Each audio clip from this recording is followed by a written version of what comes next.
Welcome to 360 Tamil. இன்னைக்கு இந்த வீடியோல நம்ம எந்த படத்தோட எக்ஸ்பிளனேஷன் பத்தி பார்க்க போறோம்னா, தமிழ்ல இந்த வருஷம் வெளியான குற்றம் புதிது அப்படின்ற படத்தை பத்தி தான் பார்க்க போறோம். இது ஒரு பக்காவான கிரைம் த்ரில்லர் படம்னு சொல்லலாம். முதல்ல இந்த படத்தோட பிளாட்டை பத்தி பார்ப்போம். ஆக்சுவலா ஒரு ஃபுட் டெலிவரி பாய் இருக்கார்ல, ஒரு கொலை கேஸ்ல மாட்டிக்கிறாரு.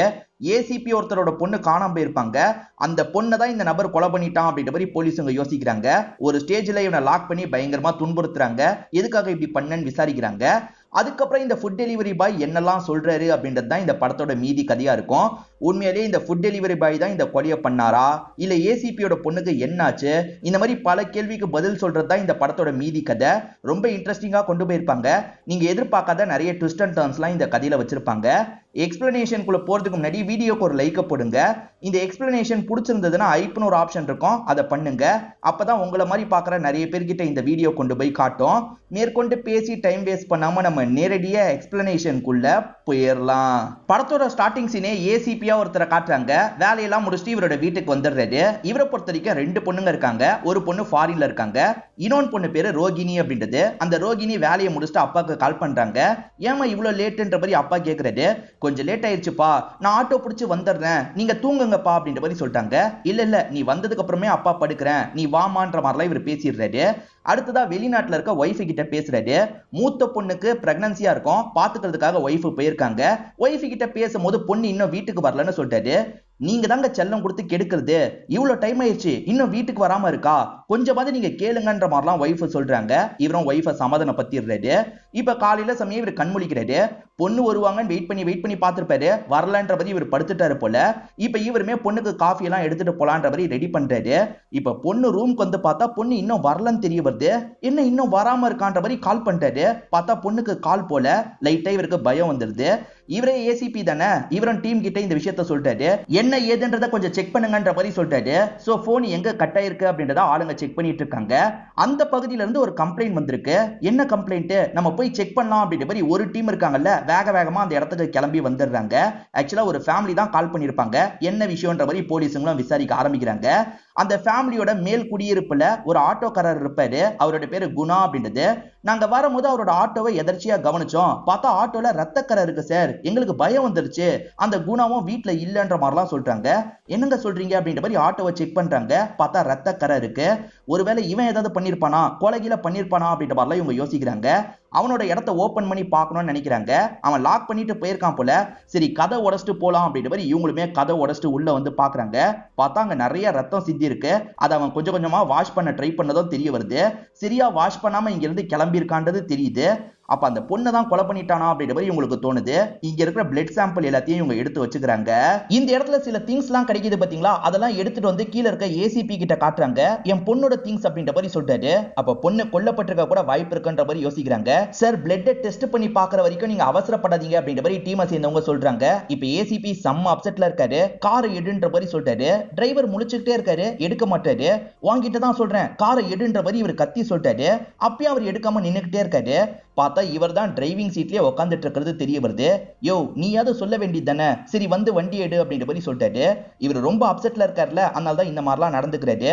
பொண்ணுக்கு என்ன ஆயிருக்குமோ ஏதாயிருக்குமோன்னு யோசிச்சுக்கிட்டே போறாரு. அந்த வீட்டுல குணான்ற நபர் தானே இருந்தாரு, அவரை பத்தி விசாரிக்கிறாங்க. குணாவை பொறுத்த வரைக்கும் கறி வெட்டுற வேலை தான் பாக்குறாரு. ஈவினிங் டைம்ல ஆட்டோ ஓட்டுவாரு போல. இதை பத்திலாம் அந்த ஹவுஸ் ஓனர் லேடி சொல்லிட்டு இருக்காங்க. பக்கத்துல வேற ஒரு ரூம் இருக்கு. இந்த ரூம் யாருதுன்னு கேட்கும் போது வேற ஒரு பையன் இருக்கான்ற மாதிரி சொல்லிட்டாங்க. அந்த பையன் கிட்ட விசாரிக்கலான்ற மாதிரி இவங்க கதவை தட்டிட்டு இருக்காங்க. தூங்கிட்டு இருக்க பையன் கொஞ்சம் லேட்டா தான் வரான். இந்த பையனோட பேரு அசோக் அப்படின்றது. உன் பக்கத்து ரூம்ல குணான்னு ஒருத்தர் இருக்காருல்ல, அவரை கடைசியா எப்ப பார்த்தேன்னு கேக்குறாங்க. நேத்து நைட்டு பார்த்தேன்னு சொல்றான். நேத்து நைட்டு பாத்தியா, ஏதாவது பேசினாரா அப்படின்ற மாதிரி கேக்குறாங்க.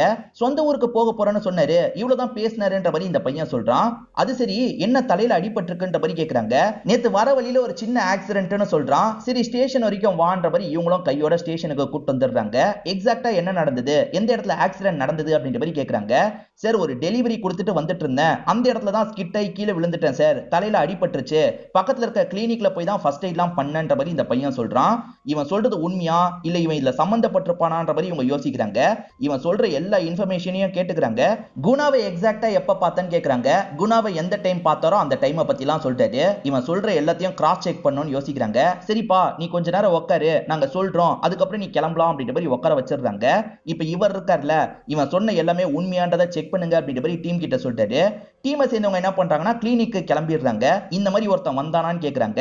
அடையாளத்தை வச்சு சொல்ல முடியாது, வேற ஏதாவது டீடைல் இருந்தா சொல்லுங்கன்னு கேக்குறாங்க. நீங்க சிசிடிவியை காட்டுங்க, நாங்களே பாத்துக்கிறோன்ற மாதிரி இவங்க சிசிடிவி எல்லாம் செக் பண்ண ஆரம்பிக்கிறாங்க. அதே சமயம் குணாவை பத்தியும் விசாரிக்கிறாங்க. குணா கறிக்கடை தானே வச்சிருக்காரு, அந்த இடத்துல வந்து விசாரிக்கிறாங்க. கொஞ்ச நாளா குணா வரலன்ற மாதிரி சொல்றாங்க. சரி குணா ஆளி அப்படின்ற மாதிரி இவங்க விசாரிக்கிறாங்க. சார் அவனை பொறுத்த வரைக்கும் பொண்ணுங்களை அடிச்சு பாப்பான் சார், பொண்ணுங்க விஷயத்துல கொஞ்சம் வீக்கானவன், ஊர்ல ஃபேமிலிலாம் இருக்கு, அதை விட்டு தான் இந்த இடத்துல வேலை பார்த்துட்டு இருக்கான் அப்படின்ற மாதிரிலாம் இங்க இருக்கவங்க சொல்றாங்க. அவன் ஃபேமிலியை பத்தி சொல்லியிருக்கானா, அவன் ஃபேமிலி எங்க இருக்காங்கன்ற மாதிரி இவங்க கேக்குறாங்க. சார் கொஞ்சம் சொல்லியிருக்கான்ற மாதிரி இவங்க சில டீட்டெயிலாம் சொல்றாங்க. சரி ஓகேன்ற மாதிரி போலீஸுங்களும் ஏத்துக்கிறாங்க. ஆக்சுவலா அந்த பையன் அசோக் ஒரு இடத்துல டெலிவரி கொடுத்ததா சொன்னான்ல, அவன் டெலிவரி பண்ணிருக்கானான்றதை செக் பண்றாங்க. உண்மையிலேயே அவன் பண்ணிருக்கான்றது உங்களுக்கு தெரிய வருது. சோ டெலிவரி முடிச்சுட்டு போகும்போது தான் ஆக்சிடென்ட் ஆச்சுன்ற மாதிரி சொல்லியிருப்பான். சரி அந்த ஃபுட்டேஜை செக் பண்ணி பார்க்கலான்ற மாதிரி ஹாஸ்பிட்டல் ஃபுட்டேஜை செக் பண்ணி பார்க்கறாங்க. உண்மையிலேயே இந்த ஹாஸ்பிட்டலுக்கு வந்திருக்கான், தலையில கட்டெல்லாம் போட்டுட்டு கிளம்பி போயிருக்கான். சோ அவன் சொன்னது உண்மைதான் அப்படின்றது இவங்களுக்கு தெரிஞ்சிருது. இதை பத்தி இவங்களுமே இங்க இருக்க போலீஸ் கிட்ட சொல்றாங்க. இப்ப அந்த போலீஸுமே நீ கிளம்பலாம், உன் நம்பரை கொடுத்துட்டு போயிருக்கல, நாங்க எப்ப கால் பண்ணாலும் எடுக்கணும்ன்ற மாதிரி சொல்றாங்க. சரி ஓகேன்ற மாதிரி அசோக் இங்க இருந்து கிளம்பி போயிடுறாரு. இப்போ நமக்கு ஏசிபியை காட்டுறாங்க. பொண்ணு காணாம போயிருக்காங்கல்ல, அதை நினைச்சு பயங்கரமா ஃபீல் பண்றாரு. இவருக்கு சின்ன பொண்ணை ரொம்ப பிடிக்கும். இப்ப பொண்ணு காணாம போயிட்டாலே பொண்ணுக்கு என்ன ஆயிருக்கும், ஒருவேளை பொண்ணு தான் கொல்லப்பட்டிருப்பாளா அப்படின்ற மாதிரிலாம் ஃபீல் பண்ணிட்டு இருக்காரு. ஏன்னா அங்க கிடைச்ச ரத்தம் பொண்ணோட ரத்தம்ன்றதை கன்ஃபார்ம் பண்ணிருப்பாங்க. அப்ப பொண்ணுக்கு ஏதோ ஆயிடுச்சு போலன்ற மாதிரிலாம் பயப்படுறாரு. இப்ப டீம் இருக்காங்கல்ல, அந்த குணாவோட வீட்டை கண்டுபிடிச்சு வந்துடுறாங்க. குணா எங்கன்ற மாதிரிலாம் கேக்குறாங்க. சார் அந்த மனுஷன் இந்த வீட்டு பக்கமே வரமாட்டாரு சார், துரத்தி விட்டுட்டோம் அப்படின்ற மாதிரிலாம் சொல்றாங்க. காரணம் குணா இருக்காரு பாத்தீங்களா, ஒரு சின்ன பொண்ணுகிட்டே எல்லை மீறி நடக்கிறதுக்காக போயிருப்பாரு. அதனால ஊரே சேர்ந்து தான் அடிச்சு இந்த ஊரை விட்டு துரத்தி விட்டுருப்பாங்க. அவன் ரொம்ப கேவலமானவன் சார் அப்படின்ற மாதிரி ஒய்ஃபும் இங்கெல்லாம் சொல்றாங்க. மீடியாவை சேர்ந்தவங்களுக்கும் இந்த விஷயம் தெரிஞ்சிருது இல்ல, குணான்றவன் இப்படிப்பட்டவன் ஏசிபியோட பொண்ணை சாவடிச்சிருக்கான் போல, இப்ப ஒளிஞ்சிருக்கான் போல அப்படின்ற மாதிரி நியூஸ்ல சொல்லிட்டு இருக்காங்க. இதை பாக்குற ஏசிபி ஃபீல் பண்ணிட்டாரு. இப்ப குணாவோட போன் ஆன் ஆயிருக்குன்ற மாதிரி இவங்களுக்கு தகவல் கிடைக்குது. என்ன ஆன் ஆயிருக்கு அப்படின்ற மாதிரி யோசிக்கிறாங்க. அந்த குணா நம்பர்ல இருந்து அசோக்கு தான் கால் போயிருக்கு, அது இவங்களுக்கு தெரிஞ்சிருது. கால் பண்ண ட்ரை பண்றான், அசோக் போனையே எடுக்காம இருக்காரு. ஒரு ஸ்டேஜ்ல குணா இருக்கான்ல, போனை கட் பண்ணிடுறான். எதுக்காக இந்த அசோக் போனை எடுக்காம விட்டான் அப்படின்ற மாதிரி இவங்க யோசிக்கிறாங்க. அசோக்கை நம்ம லாக் பண்ணோம், அவன் எங்க இருக்கான்றத சொல்லுங்கன்ற மாதிரி போலீஸ் சொல்றாரு. இவங்களுமே இந்த பகுதியில தான் இருக்கான்ற மாதிரி சொல்றாங்க. அவனுக்கு கால் பண்ணா அவன் எடுக்கவே மாட்டான், எதுக்கு கால் எடுக்க மாட்டான், ஏதோ தப்பு பண்றான் போல அப்படின்ற மாதிரிலாம் இவர் கோவப்பட்டு இருக்காரு. இப்போ ஒரு ஸ்டேஜ்ல அவன் லைனை புடிச்சிடுறாங்க. அங்கேயே வெயிட் பண்ணு, நாங்க வந்துட்டு இருக்கோம் அப்படின்ற மாதிரிலாம் சொல்றாங்க. சரின்ற மாதிரி இவனுமே அந்த இடத்துல வெயிட் பண்ண ஆரம்பிக்கிறான். கொஞ்ச நேரத்துல ஆளுங்க இருக்காங்கல்ல, இந்த இடத்துக்கு வந்துடுறாங்க. எதுக்காக கால் பண்ணும்போது எடுக்கலன்ற மாதிரி கேக்குறாங்க. சார் நான் டெலிவரியில இருக்கேன்ல, அதனால தான் எடுக்கலன்ற மாதிரி இவனுமே சொல்றான். குணா கிட்ட இருந்து உனக்கு கால் வந்திருக்கு, எதுக்காக எடுக்கலன்ற மாதிரி கேக்குறாரு. நான் டெலிவரி பண்ணும்போது ஃப்ரெண்ட்ஸ் ஃபேமிலி கிட்ட இருந்தெல்லாம் கால் வரும் சார், அதனால டெலிவரியில இருக்கும்போது பெருசா நான் காலை எடுக்க மாட்டேன், கஸ்டமர் காலை மட்டும் தான் கவனிப்பேன் அப்படின்ற மாதிரிலாம் இவன் சொல்லிட்டு இருக்கான். நீ காலை எடுத்திருந்தா அந்த குணா உங்ககிட்ட பேசியிருப்பான்டா, அந்த குணா லொகேஷனை நாங்க ட்ரேஸ் பண்ணிருப்போம், ஏன்டா இப்படி பண்ணுன்ற மாதிரிலாம் கேட்டுட்டு இருக்காரு. இதுக்கப்புறமா அந்த குணா உனக்கு கால் பண்ண வாய்ப்பு இருக்கு, அவன் கால் பண்ணானா சந்தேகம் வராத மாதிரி அவன் கிட்ட பேசிட்டு இருக்க, எங்களுக்கும் இன்ஃபார்ம் பண்ற, புரிஞ்சுதா அப்படின்ற மாதிரி கேக்குறாரு.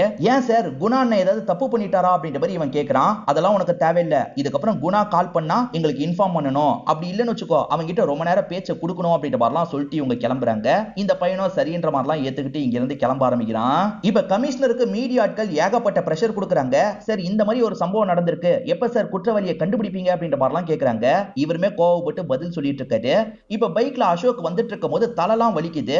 கொஞ்சம் சைக்கோத்தனமா இவன் தலையை அப்படியும் இப்படியும் ஆட்டிட்டு இருக்கான். திடீர்னு பார்த்தா கமிஷனர் ஆபீஸ்க்கு வந்துடுறான். வந்தவன் இங்க இருக்க போலீஸ அங்கிள்னு கூப்பிடுறான். எது அங்கிளா அப்படின்ற மாதிரி அந்த போலீஸுமே கோவப்படுறாரு. என்ன விஷயம்னு கேக்குறாரு. இல்ல நான் கமிஷனரை பார்த்து ஒரு விஷயம் சொல்லணும்னு சொல்றான்.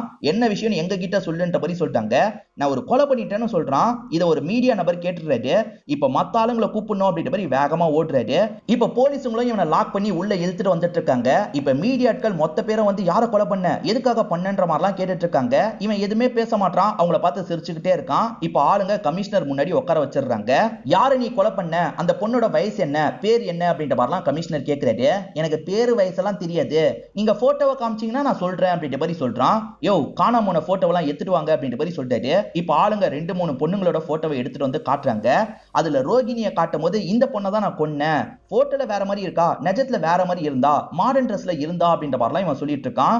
டே இது ஏசிபியோட பொண்ணுடா அப்படின்ற மாதிரி கமிஷனர் சொல்றாரு. அதெல்லாம் எனக்கு தெரியாதுன்ற மாதிரி இவன் சொல்றான். அப்ப ஏசிபி இந்த இடத்துக்கு வந்துடுறாரு. இவனை அடிக்கிறதுக்காக வராரு. ஏசிபி அவசரப்படாதீங்க, நான் பேசிட்டு இருக்கேன் அப்படின்ற மாதிரிலாம் கமிஷனர் சமாதானப்படுத்துறாரு. இப்ப ஏசிபியை வெளியே உட்கார வச்சு இவர் மேற்கொண்டு இந்த பையன் கிட்ட பேசுறாரு. இவனுமே நடந்த விஷயத்தை இந்த இடத்துல சொல்ல ஆரம்பிக்கிறான். ஆட்டோ புடிச்சு நான் வீட்டுக்கு வந்துடுறேன்ற மாதிரி ரோகிணி சொன்னாங்க பாத்தீங்களா, அந்த வழியே இவன் பைக்ல வந்துட்டு இருப்பான். எனக்கு ஆட்டோவே கிடைக்கல, லிஃப்ட் தர முடியுமான்னு கேக்குறாங்க. பின்னாடி பேக் இருக்கேன்னு சொல்லிட்டாரு. பரவாயில்ல நான் கையில வச்சுக்கிறேன்ற மாதிரி இவங்களுமே பேக வாங்கிக்கிறாங்க. இப்ப ரெண்டு பேருமே வண்டியில வந்துட்டு இருக்காங்க. ஒரு டேர்னிங்ல ஒரு வண்டி இடிச்சிருக்கும். இவங்க யாடகடமா கீழே விழுந்துடுறாங்க. பாவி இப்படி போறானே அப்படின்ற மாதிரிலாம் இவர் யோசிச்சுட்டு இருக்காரு. கொஞ்சம் கொஞ்சமா எந்திரிக்கிறாரு. பக்கத்துல இருக்க பொண்ணு எந்திரிக்க மாட்டாங்க. அவங்க தலை ஒரு கல்லுல போய் இடிச்சிருக்கும். அதனால ரத்தம் ஊத்திட்டு இருக்கு. அச்சச்சோ இந்த பொண்ணுக்கு ஏதோ ஆயிடுச்சு போலன்ற மாதிரி இவன் பயப்படுறான். இப்ப வீட்டுக்கு வந்துடுறான். யாருக்கும் தெரியாம இவன் ரூம்க்கும் வந்துடுறான். இவன் வரும்போது குணா மட்டும் கவனிச்சிருப்பாரு. யார் அந்த பொண்ணுன்னு கேக்குறாரு. இவன் என்னென்னமோ சொல்லி சமாளிச்சிட்டு இருக்கான். அந்த பொண்ணு உயிரோட இருக்க கூட வாய்ப்பு இருக்கு, ஃபர்ஸ்ட் எய்ட் பண்ணலாம் அப்படின்ற மாதிரிலாம் யோசிக்கிறான். ஆனா அந்த பொண்ணு இறந்து போயிருப்பாங்க. அவங்க இறந்து போயிட்டாங்கன்னு தெரிஞ்சோன்னா இவன் சைக்கோ மாதிரி மாறிடுறான். ஏன்றது தெரியல. இப்ப சைக்கோ மாதிரி எந்திரி எந்திரின்னு சொல்றான். அவங்க எந்திரிக்கவே மாட்டாங்க. ஒரு ஸ்டேஜ்ல துண்டு துண்டா அவங்களோட பாடியை வெட்டி இருப்பான். கூவத்துல போட்டுட்டேன் அப்படின்ற மாதிரிலாம் சிரிச்சுக்கிட்டே சொல்லிட்டு இருக்கான். என்ன இவன் சைக்கோத்தனமா பேசுறான்ற மாதிரி இவங்களுமே கோவப்பட்டு அடிக்கலாம் ஆரம்பிக்கிறாங்க. ஏசிபி தான் குறிப்பா அடிக்கிறதுக்காக வராரு. கமிஷனர் கண்ட்ரோல் பண்ணி மேற்கொண்டு இந்த பையன் கிட்ட பேசுறாரு. இதுக்கு முன்னாடி இந்த மாதிரி கொலை பண்ணிருக்கியா அப்படின்ற மாதிரிலாம் கேக்குறாரு. இதுக்கு முன்னாடியும் பண்ணிருக்கன்னு சொல்றான். இது ஏற்கனவே கொலைலாம் பண்ணிருக்கியா, எத்தனை கொலை பண்ணிருக்க அப்படின்ற மாதிரி இவர் ஷாக்கிங்கா கேக்குறாரு. 2 கொலை தான் அங்கிள் பண்ணிருக்கேன் அப்படின்ற மாதிரி சொல்றான். போலீஸே அங்கிள் அங்கிள்ன்ற மாதிரி தான் கூப்பிட்டு இருக்கான். இவன் கொஞ்சம் மனநலம் பாதிக்கப்பட்டிருக்கான்றத கமிஷனர் புரிஞ்சுக்கிறாரு. யாரை கொலை பண்ண, எப்ப கொலை பண்ண அப்படின்ற மாதிரிலாம் கேட்டுட்டு இருக்காங்க. இவனும் யோசிச்சு யோசிச்சு சில விஷயங்களை சொல்ல ஆரம்பிக்கிறான். நான் ஸ்கூல் படிக்கும் போது சாந்தி மிஸ்னு ஒரு மிஸ் இருந்தாங்க. அந்த மிஸ் எனக்கு பிடிக்கல. அவங்க ரோட்ல நடந்து போயிட்டு இருக்கும் போது ஒரு கல்லை வச்சு அடி அடின்னு அடிச்சு சாப்பிடு, இந்த இடத்துல தான் போய் புதைச்சேன், ஒரு கல்லறை தான் அது அப்படின்ற மாதிரி இவன் சொல்றான். அடையாளம் தெரியுமான்னு கேக்குறாங்க. இவன் எக்ஸாக்ட்டா புதைச்ச இடத்தையே இவங்க கிட்ட சொல்லிட்டு இருக்கான். சரி ரெண்டாவதா யாரை கொலை பண்ண அப்படின்ற மாதிரி கேக்குறாங்க. என் ஃப்ரெண்டு ஒருத்தனை, அவன் க்ளோஸ் ஃப்ரெண்டு தான். நாங்க 2 பேருமே காட்டு பகுதியில சரக்கு அடிச்சிட்டு இருந்தோம். திடீர்னு கோவம் வந்து அவன் மண்டிலேயே பாட்டில வச்சு அடிச்சு சாப்பிடுச்சிட்டேன் அப்படின்ற மாதிரிலாம் சொல்றான். இவன் சொல்றதெல்லாம் உண்மையானதை செக் பண்ணுங்கன்ற மாதிரி கமிஷனர் சொல்றாரு. இவன் வீட்டுல வந்து விசாரிக்கிறாங்க. சார் எங்க பையன் அப்படிலாம் பண்ணிருக்கவே மாட்டான்ற மாதிரி பேரண்ட்ஸ் சொல்றாங்க. உங்க பையன் தான் பண்ணிருக்கிறதா ஸ்டேட்மெண்ட் கொடுத்திருக்கான் அப்படின்ற மாதிரி இவங்க மேற்கொண்டு விசாரணை பண்றாங்க. அதாவது சாந்தி மிஸ்னு ஒருத்தங்களை சாவடிச்சு ஒரு இடத்துல புதைச்சதா சொல்லியிருப்பான். அவன் ஒரு இடத்த மென்ஷன் பண்ணாம பாத்தீங்களா, அந்த இடத்த தோண்டுங்கன்ற மாதிரி இவங்க ஆளுங்க கிட்ட சொல்றாங்க. ஆளுங்களும் தோண்ட வேலையெல்லாம் பார்த்துட்டு இருக்காங்க. இதை தாண்டி காலேஜ்ல ஒரு பகுதியில புதைச்சதா சொல்லுவான். அந்த இடத்துலயும் தேடிட்டு இருக்காங்க. காலேஜ்ல மணின்னு ஒரு பையனை கொலை பண்ணதா சொல்லியிருப்பான். இப்ப காலேஜ்ல வந்தவங்க அசோக்கை பத்தி விசாரணை பண்ணிட்டு இருக்காங்க. அதே மாதிரி ஸ்கூலுக்கு வந்தோம் அசோக் ஆள் எப்படின்ற மாதிரிலாம் விசாரணை பண்ணிட்டு இருக்காங்க. தோண்டிக்கிட்டே தானே இந்த விஷயத்தெல்லாம் பண்ணிட்டு இருக்காங்க. அப்படி தோண்டிட்டு இருக்கும் போது அவன் சொன்ன பகுதியில ஒரு பாடி உங்களுக்கு கிடைக்குது. அதாவது எலும்பு கூடு கிடைக்குது. அதை பாக்குறவங்க பயங்கரமா ஷாக்லாம் ஆயிட்டு இருக்காங்க. அவன் சொன்னதெல்லாம் நிஜம் போல நினைப்போம், ஆனா அதுதான் கிடையாது. ஏன்னா இப்ப காலேஜ்ல விசாரிச்சுட்டு இருக்கும் போது மணிக்கு என்னாச்சு, மணி எப்பத்துல இருந்து காணும்ன்ற மாதிரிலாம் இவங்க கேக்குறாங்க. இது மணி காணுமா, மணி வெளிநாட்டுல இருக்கானே, இது அசோக்கும் தெரியுமே, ஏன் என்னாச்சு அப்படின்ற மாதிரி சார் கேக்குறாரு. அப்ப மணியை சாவடிக்கல, அவன் உயிரோட தான் இருக்கான்றது உங்களுக்கு தெரிஞ்சிருது. இதை தாண்டி ஸ்கூல்ல விசாரணை பண்ணிட்டு இருக்காங்கல்ல, சாந்தி மிஸ்னு ஒருத்தங்க காணாம போனாங்களா அப்படின்ற மாதிரி கேக்குறாங்க. எங்க அந்த சாந்தி மிஸ்ஸே நான் தான், எதுக்காக கேக்குறீங்கன்ற மாதிரி கேக்குறாங்க. அப்ப சாந்தி மிஸ் விஷயத்திலயும் அவன் பொய் சொல்லியிருக்கான்றது உங்களுக்கு தெரியுது. அவன் சொன்ன 2 பேர் உயிரோட இருக்காங்கனாலும் அவன் சொன்ன இடத்துல பாடி இருக்குல்ல, அதனால அதை செக் பண்ணும் அப்படின்ற மாதிரிலாம் யோசிக்கிறாங்க. இப்ப அந்த எலும்பு கூட எல்லாம் எடுத்துட்டு போய் செக் பண்ண ஆரம்பிக்கிறாங்க. செக் பண்ண டாக்டர் இருக்கார்ல, எங்க இந்த பாடி எல்லாம் புதைச்சே 40 வருஷத்துக்கு மேல இருக்கும், அவன்லாம் இதை பண்ணிருக்க வாய்ப்பு இல்லைங்க. நீங்க கல்லறை கிட்ட தோண்டிருக்கீங்கல்ல, எல்லா இடத்தையும் பாடி கிடைச்ச மாதிரி இங்கேயும் பாடி கிடைச்சிருக்கமா இருக்கும் அப்படின்ற மாதிரி சொல்லிட்டாரு. தோண்டின நபர்களும் அப்படிதான் சொல்றாங்க. இந்த கல்லறையே நிரம்பிருச்சுங்க, அதனாலதான் எந்த இடத்துல தோண்டினாலும் பாடி கிடைக்கும், நீங்க இதை வச்சுலாம் முடிவுக்கு வர முடியாதுன்ற மாதிரி சொல்லிட்டாங்க. அவன் தேவையில்லாம நம்மளை குழப்பி விட்டுருக்கான் அப்படின்ற மாதிரி இவங்களும் யோசிச்சுட்டு கிளம்புறாங்க. எதுக்காக அவன் இப்படி பண்றான்றது இவங்களுக்கு புரியல. ரோகிணி அவன் தான் கொலை பண்ணியிருக்கான், இந்த கொலை கேஸ்ல இருந்து தப்பிக்கிறதுக்காக இந்த மாதிரிலாம் ஏமாத்திட்டு இருக்கான் போல அப்படின்ற மாதிரி இவன் மேல இவங்களுக்கு டவுட் வருது. அதே சமயம் அந்த குணா எங்க போனான்னு வேற தெரியல, அந்த குணாவையும் கண்டுபிடிக்கணும் அப்படின்ற மாதிரிலாம் டிஸ்கஸ் பண்றாங்க. இப்போதைக்கு ரோகிணியை நான் தான் கொலை பண்ணேன்னு இவன் சொல்லியிருக்கான்ல, அதனால இவனை ஆஜர்படுத்துறதுக்காக கோர்ட்டுக்கு கூட்டு வந்திருக்காங்க. இவன் ஜட்ஜை பார்த்தா அங்கிள் அங்கிள்னு கூப்பிடுறான். இவன் என்ன அங்கிள்னு கூப்பிடுறான் அப்படின்ற மாதிரி அவர் ஷாக் ஆயிட்டு இருக்காரு. இவன் மென்டலா பாதிக்கப்பட்டிருக்கான் அப்படின்றது புரிஞ்சிருது. என்னையா இவனை வச்சு கேஸை முடிக்கலான்னு பாக்குறீங்களா அப்படின்ற மாதிரி போலீஸுங்க மேல கோவப்பட்டு இருக்காரு. ஏசிபி இருக்காருல, எதுவுமே சொல்லாம ஒய்ஃபை இந்த இடத்துக்கு வர வச்சிடுறாரு. இங்க வந்ததுக்கு அப்புறம் தான் நம்ம பொண்ணு இறந்து போயிட்டா அப்படின்ற மாதிரி விஷயத்த சொல்றாரு. இதை கேட்கறவங்க இந்த இடத்துல உடஞ்சு போயிடுறாங்க. ஏன்னா பொண்ணு கொல்லப்பட்டுட்டா அப்படின்ற மாதிரி தான் இவங்க யோசிச்சுட்டு இருக்காங்க. 2 பேருமே பயங்கரமா இந்த இடத்துல ஃபீல் பண்ணி அழுதுட்டு இருக்காங்க. அப்பன்னு பத்தி இவருக்கு கால் வருது. சார் உங்க பொண்ணு உயிரோட தான் இருக்காங்க, விரல் மட்டும் வெட்டப்பட்டிருக்கு அப்படின்ற மாதிரிலாம் ஆளுங்க சொல்றாங்க. இவருமே பொண்ணை பாக்குறதுக்காக வந்துடுறாரு. உங்க பொண்ணு பொண்ணு ஒரு வாரத்துக்கு மேல சாப்பிடாம இருக்காங்க, அதனால தான் இவ்வளவு வீக்கா இருக்காங்க, கவனமா பாத்துக்கோங்க அப்படின்ற மாதிரிலாம் டாக்டர் லேடி சொல்லிட்டு இருக்காங்க. பொண்ணு முழிக்கிறாங்க, ஆனா பொண்ணால பேச கூட முடியல. நீ பேச ட்ரை பண்ணாதமா, ரெஸ்ட் எடு அப்படின்ற மாதிரி அப்பவும் படுக்க வச்சிடுறாரு. பொண்ணு எங்க கிடைச்சா அப்படின்ற மாதிரி போலீஸுங்க கிட்ட விசாரிக்கிறாரு. சார் ஒரு இடத்துல டேங்க் இருக்கு, அந்த டேங்குக்குள்ள தான் அவன் வச்சிருக்கான் போல சார். ஏன்னா பசங்க எதர்ச்சியா அந்த டேங்குக்கு போயிருக்காங்க, உங்க பொண்ணு மயக்கமா இருக்கிறத பார்த்து போலீஸ்க்கு தகவலை கொடுத்திருக்காங்க. குணா இந்த விஷயத்த பண்ணானா அப்படி இல்லனா அசோக் இந்த விஷயத்த பண்ணானா அப்படின்ற மாதிரி இவங்க கன்ஃபியூஸ் ஆயிட்டு இருக்காங்க. இப்ப அடுத்த இயரிங்காக ஜட்ஜி கிட்ட இவனை கூட்டு வந்துடுறாங்க. இந்த பையன் கிட்ட அந்த பொண்ணை காமிச்சிடுறாங்க. இந்த பொண்ணை தான் நீ கொலை பண்ணியான்ற மாதிரி கேக்குறாங்க. இவனுமே இந்த பொண்ணு மாதிரி தான் இருந்தது, இந்த பொண்ணா என்னன்னு சரியா தெரியலன்ற மாதிரிலாம் சொல்லிட்டு இருக்கான். என்னடா இப்படி உளறிட்டு இருக்க அப்படின்ற மாதிரி இவங்க கோவப்பட்டு இருக்காங்க. இப்ப அந்த பொண்ணு கிட்ட கேக்குறாங்க. அந்த பொண்ணு இருக்காங்கல்ல சார், இவன் தான் சார் என்ன காப்பாத்தணும் அப்படின்ற மாதிரி சொல்றாங்க. அப்போ உன்னை கொல்ல ட்ரை பண்ணது யாருமான்ற மாதிரி போலீஸுங்க கேக்குறாங்க. வேற ஒரு வயசானவர் தான் என்ன கொல்றதுக்கு ட்ரை பண்ணாரு அப்படின்ற மாதிரி இந்த பொண்ணு சொல்றாங்க. இது மூலியமா இவன் நல்லவன் அப்படின்றது தெரிஞ்சிருது. இவனை ரிலீஸ் பண்றேன் அப்படின்ற மாதிரி ஜட்ஜுமே இவனை ரிலீஸ் பண்ணிடுறாரு. மென்டலா பாதிக்கப்பட்டிருக்கிறதுனால ட்ரீட்மெண்ட் கொடுங்கன்ற மாதிரி சொல்றாரு. இப்ப ஏசிபியும் பொண்ணை உட்கார வச்சு பேசலாம்னு நினைக்கிறாரு. இது அபிஷியலான கேஸ்ல, அதனால எல்லாரையும் வச்சுட்டு தான் பொண்ணு கிட்ட பேசுறாரு. என்னமா நடந்ததுன்னு கேக்குறாரு. இவங்களுமே நடந்த விஷயத்த சொல்ல ஆரம்பிக்கிறாங்க. அப்பா கிட்ட பேசி முடிச்சிருப்பாங்க. அப்ப அந்த வழியா ஒரு ஆட்டோ வந்திருக்கும். சரி ஆட்டோல ஏறி கிளம்பலான்ற மாதிரி இவங்களும் ஆட்டோல ஏறுறாங்க. அந்த ஆட்டோ டிரைவர் தான் குணாவா இருப்பாரு. குணா வந்துட்டு இருக்கும்போது ஆட்டோ ஒரு இடத்துல ரிப்பேர் ஆயிருது போல. கொஞ்ச நேரம் மட்டும் வெயிட் பண்ணுங்க மேடம், சரி பண்ணிடுறேன்ற மாதிரி சொல்றாரு. இவங்களும் ஏத்துக்கிறாங்க. அப்படி சரி பண்றதுக்கு பின்னாடி வந்தவர் இருக்காருல, ராட வச்சு இவங்க மண்டிலேயே ஒரு போடு போடுறாரு. இவங்க மயங்கிடுறாங்க. மயங்கின இவங்கள நைஸா வீட்டுக்கு கூட்டு வந்துடுறாரு. இவங்க கிட்ட எல்லை மீறி நடக்கலான்ற மாதிரிலாம் ட்ரை பண்ணிட்டு இருக்காரு. வேணாம் வேணாம் என்ன விடு விடுன்ற மாதிரிலாம் சொல்லிட்டு இருக்காங்க. அப்பன்னு பார்த்து அசோக் அந்த வழியா வந்திருப்பாரு. அண்ணன் என்னென்ன பண்ணிட்டு இருக்க, விடுங்கண்ணே அப்படின்ற மாதிரிலாம் தடுத்துட்டு இருக்காரு. இது உனக்கு தேவையில்லாத வேலை, கிளம்பு அப்படின்ற மாதிரிலாம் அவர் சொல்றாரு. அசோக் கேட்காம இந்த பொண்ணை காப்பாத்துறதுக்கு ட்ரை பண்ணிட்டு இருக்கான். அப்பன்னு பார்த்து ஒரு ராடை வச்சு மண்டிலேயே அடிச்சிடுறாரு. ரெண்டு பேருமே மயக்கமாயிருப்பாங்க. இதுதான் எனக்கு தெரியும், இதுக்கு மேல என்ன நடந்ததுன்னு எனக்கு தெரியல அப்படின்ற மாதிரிலாம் இந்த பொண்ணு ஃபீலிங்கா சொல்லிட்டு இருக்காங்க. ஒரு ஸ்டேஜ்ல மயக்கம் போட்டு கீழே விழுந்துடுறாங்க. ஒண்ணு இல்ல அப்படின்ற மாதிரி அப்பாவும் பொண்ணுக்கு ஆறுதல் சொல்றாரு. அப்ப குணா தான் இந்த விஷயத்த பண்ணிருக்கான்றது இவங்களுக்கு தெரிஞ்சிருது. அப்ப எதுக்காக அசோக் இப்படி பேசணும் அப்படின்ற மாதிரி ஒரு கேள்வியும் வருது. அசோக் ஒரு டாக்டர் ட்ரீட்மெண்ட் கொடுக்கறாருல, அவர்கிட்ட பேச ஆரம்பிக்கிறாங்க. அவருமே புரிஞ்சுக்கிட்ட விஷயத்த சொல்ல ஆரம்பிக்கிறாரு. ஆக்சுவலா இவனுக்கு சின்ன வயசுல இருந்தே மென்டலா சில ப்ராப்ளங்கள் இருக்கு, அதுதான் வெளியே இருக்குன்னு சொல்றாரு. அவன் தலையில பலமா அடிபட்டது பாத்தீங்களா, அதனால தான் இந்த ப்ராப்ளம் வெளியே இருக்கு அப்படின்ற மாதிரி சொல்றாரு. அதாவது சிலருக்கு மனசுக்குள்ள ஏதாவது பண்ணணும்ன்ற மாதிரி தோணிக்கிட்டே இருக்கும்ல, கொலை பண்றது, அடிக்கிறது, இதெல்லாம் தோணிக்கிட்டே இருக்கும்ல, அதெல்லாம் அவன் மைண்டுக்குள்ள வந்திருக்கு. நம்ம ஏதோ கொடூரமா பண்ணிட்டோன்ற மாதிரி அவன் யோசிச்சிருக்கான். அதனால தான் அந்த மாதிரிலாம் அவன் சொல்லியிருக்கான். உதாரணத்துக்கு சாந்தி மிஸ் மேல இவனுக்கு கோபம் வந்திருக்கும், ஆனா கொலைலாம் பண்ணல, கொலை பண்ணதான் இவன் நினைச்சுக்கிட்டான். அதே மாதிரி அந்த ஃப்ரெண்டு மேல கோபம் வந்திருக்கு, கொலை பண்ணதான் இவன் நினைச்சுக்கிட்டான். அதனால தான் உங்ககிட்ட அப்படி சொல்லியிருக்கான். அதே மாதிரி ரோகிணியும் கொலை பண்ணதான் இவன் நினைச்சிருக்கான், கொலைலாம் பண்ணலன்ற மாதிரி சொல்றாரு. இது மூலியமா இந்த பையன் மேல எந்த ஒரு தப்பும் இல்லைன்னு முடிவாயிருது. எங்க பையன் இப்படி பண்ணிருக்க மாட்டான்னு பேரண்ட்ஸ் சொன்னாங்கல்ல, இப்ப பையன் வெளியாயிட்டான்னு தெரிஞ்சோம் சந்தோஷப்படுறாங்க. இந்த ஏசிபிக்கு நன்றிலாம் சொல்லிட்டு இங்க இருந்து கிளம்பிடுறாங்க. இப்ப ரோகிணி வீட்டுல இருக்கும் போது இவங்களுக்கு போன் கால் வருது. யாரு பேசுறாங்களா இருக்கும் அப்படின்ற மாதிரி அட்டென்ட் பண்ணி பேசுறாங்க. எதிர குணா தான் பேசிட்டு இருக்கான். என்ன தப்புஸ்டன்னு நினைக்கிறியா, உன்னை விட மாட்டேன் அப்படின்ற மாதிரிலாம் பேசுறான். ஜன்னல் பக்கமும் நின்னு பயம்புத்துறான். இவங்களுமே பயத்துல கத்தலாம் ஆரம்பிச்சிடுறாங்க. இந்த டைம் குணாவோட போன் ஆன் ஆயிருக்கு. அந்த போன்ல இருந்து ரோகிணிக்கு கால் போயிருக்குன்றது போலீஸுங்களுக்கு தெரிய வருது. இப்ப போலீஸுங்க ஏசிபி கிட்ட இந்த விஷயத்த சொல்றாங்க. இது என் பொண்ணுக்கு கால் போயிருக்கா அப்படின்ற மாதிரி ஏசிபி வேகமா வீட்டுக்கு கிளம்ப ஆரம்பிக்கிறாரு. இவர் வீட்டுக்கு வரும்போது பொண்ணு அம்மா மடியில படுத்து அழுதுட்டு இருக்காங்க. அவன் வீடு வரைக்கும் வந்துட்டான், நான் பார்த்தேன்ற மாதிரி சொல்றாங்க. ஆமா சார், சிக்னல் வீட்டுல காட்டுதுன்ற மாதிரி ஆளுங்க சொல்றாங்க. அப்ப பொண்ணுக்கு இங்க பாதுகாப்பு இல்லையான்ற மாதிரி அம்மா கேக்குறாங்க. இதை நினைச்சு இவருமே இந்த இடத்துல ஃபீல்லாம் பண்ணிட்டு இருக்காரு. அம்மா பொண்ணை வெளியூருக்கு அனுப்பி வச்சிடலான்ற மாதிரிலாம் நினைக்கிறாரு. அதாவது அக்கா வெளிநாட்டுல இருக்காங்கல்ல, அங்க அனுப்பி வச்சிடலாம்னு நினைக்கிறாரு. பொண்ணுக்கு போறதுல சுத்தமா விருப்பமே கிடையாது. பொண்ணோட ஸ்டடீஸ்லாம் இருக்கு, பிலிம் மேக்கிங் ஸ்டடீஸ் தான் படிச்சுட்டு இருக்காங்க போல. நான் அதெல்லாம் ரொம்ப மிஸ் பண்ணுவேன்ப்பா, ஆனா அவனை நினைச்சா எனக்கு பயமா இருக்கு, அதனால நான் போயிட்டு வரேன்ப்பா அப்படின்ற மாதிரிலாம் சொல்றாங்க. இப்ப ஏசிபியும் அடுத்த 2 நாள் நான் லீவ் எடுத்துக்கிறேன், அவன் போன் ஆன் ஆச்சுன்னா மட்டும் என்கிட்ட சொல்லுங்க, மத்தபடி எனக்கு கால் பண்ணாதீங்கன்னு சொல்றாரு. சரின்றபடி இவங்களுமே ஏத்துக்கிறாங்க. இவரும் கிளம்பிட்டு இருக்காரு. கொஞ்ச நேரத்திலே டீம் கிட்ட இருந்து கால் வருது. சார் அந்த குணாவோட போன் ஒரு பகுதியில் ஆன் ஆயிருக்கு சார் அப்படின்ற மாதிரி சொல்றாங்க. நான் அதுக்கு பக்கத்துல தான் இருக்கேன், நான் வேணா அந்த இடத்துக்கு போறேன்ற மாதிரி இவர் சொல்றாரு. நாங்களும் பின்னாடியே வரோன்ற மாதிரி டீம் மெம்பர்ஸ் சொல்றாங்க. இப்பதான் ஒரு விஷயத்தை ரிவீல் பண்றாங்க. அந்த குணாவோட போனே இவர்கிட்ட தான் இருக்கு. இவர்கிட்ட எப்படி வந்ததுன்னு ஒரு பிளாஷ்பேக் நமக்கு காட்டுறாங்க. பொண்ணு ஃபீலிங்கா பேசி அப்பாவை கட்டி பிடிச்சாங்க பாத்தீங்களா, அப்படி கட்டி பிடிச்சதுக்கு அப்புறம் இந்த ஏசிபி இருக்கார்ல, ரொம்ப நல்லா நடிக்கிறமா அப்படின்ற மாதிரி சொல்றாரு. என்ன நடிக்கிறதா சொல்றாரு அப்படின்ற மாதிரி பொண்ணு ஷாக் ஆயிட்டு இருக்காங்க.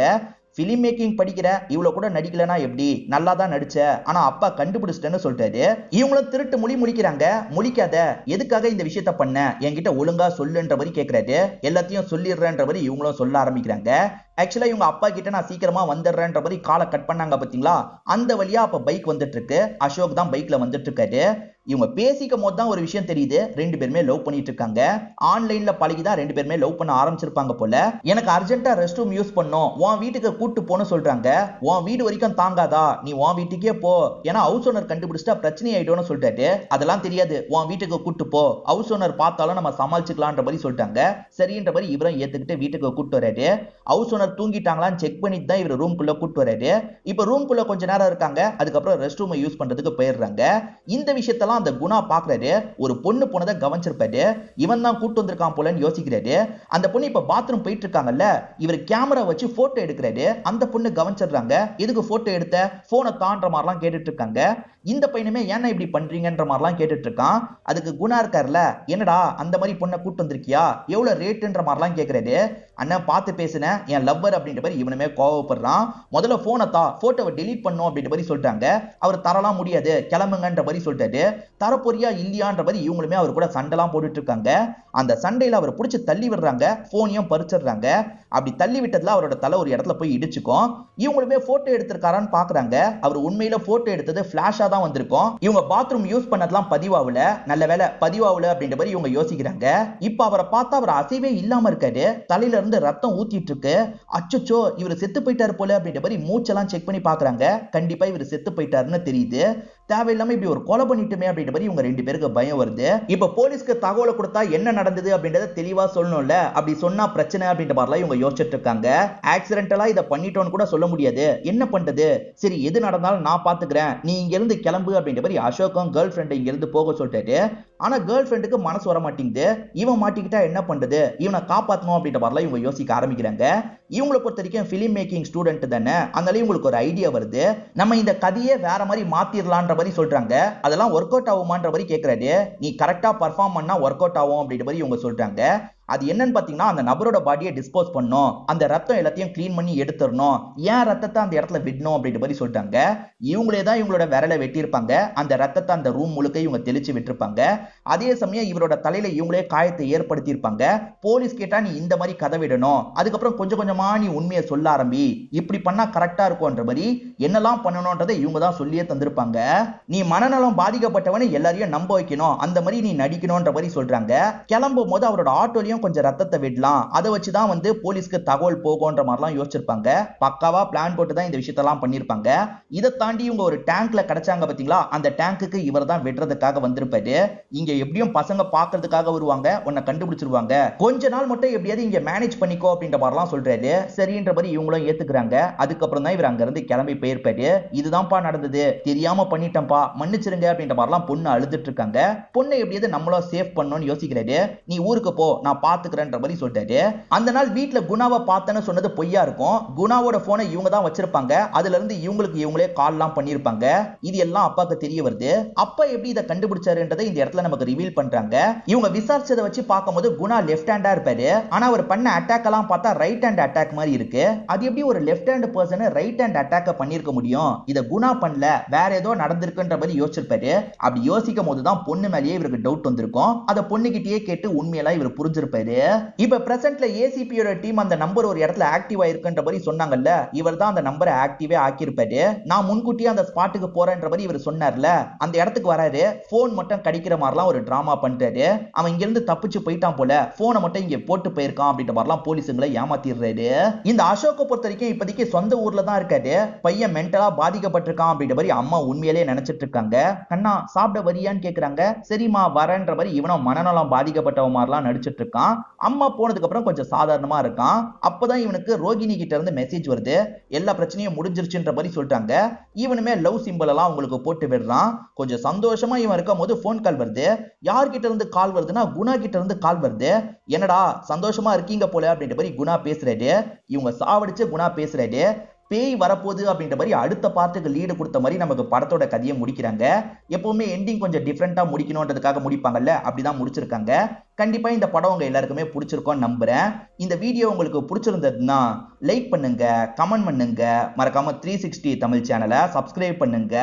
தொடர்ச்சியா இந்த மாதிரி வீடியோக்கள் வந்துகிட்டே தான் இருக்கும்.